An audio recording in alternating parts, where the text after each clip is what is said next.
Hello everyone.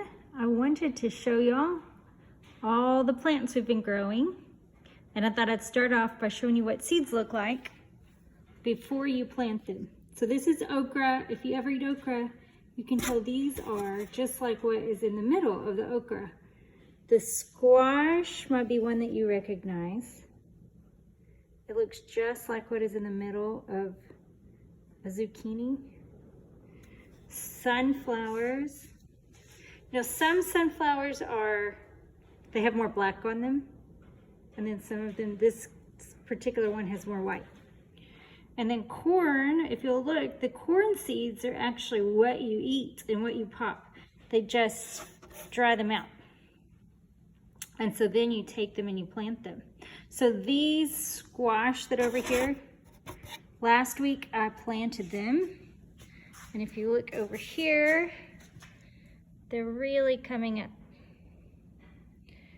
And I have them in my barn because it is kind of hot and cold and windy. You just never know from minute to minute. And so you can see how these squash plants start out. And I'll take a video soon when they get even bigger. So what you can do is, when these get big, we can save some of the squash that we grow, and then we can dry out their seeds, and then we don't have to buy new seeds next year. We can just keep reusing these, and then we save a whole lot of money. These here are marigolds, and it's a flower that I plant with my vegetables because it keeps a lot of bugs away. So that is really good.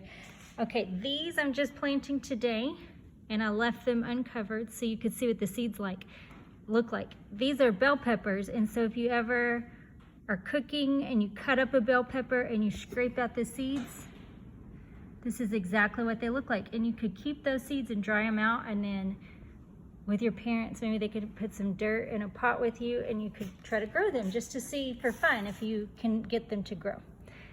These here are, I'm trying to remember now. I have it marked, but it's on the other side. Oh, cantaloupe. Those are cantaloupe.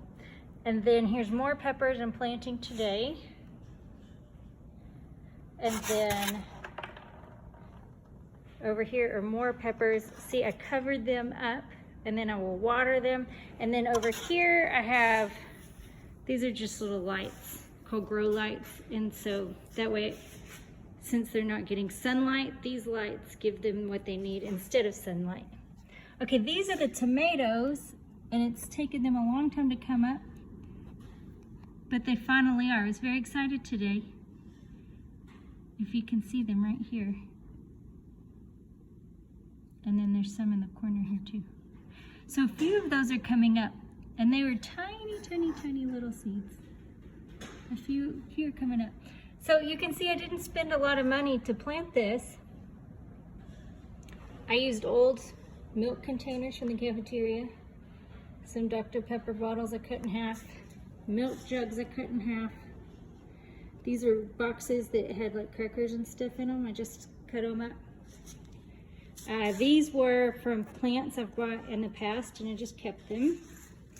More milk jugs. So it doesn't take a lot of money. I just spent like $8 because I bought a giant thing of mulch. Miracle-Gro stuff. And then we will water them, and we can see how they come up. Okay, so what they should look like, the tomatoes, when they finally do come up, is something like this. And then these are all different varieties of tomatoes. And then you can see we've gone from a seed now, and then we have our tomato plants, and then they put little blooms on. We have to pollinate those blooms. With tomatoes, a lot of times you can just hit your tomatoes, and then that makes the pollen go. And so it helps to have a lot of good pollinators, but you can help your tomatoes by just, when they get stronger, if you hit them, they actually do a lot better. So these pollinate, and then they end up turning into your fruit.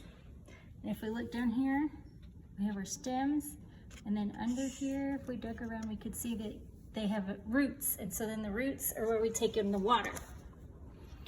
Well, there is my homemade plant life cycle. I hope you enjoyed it.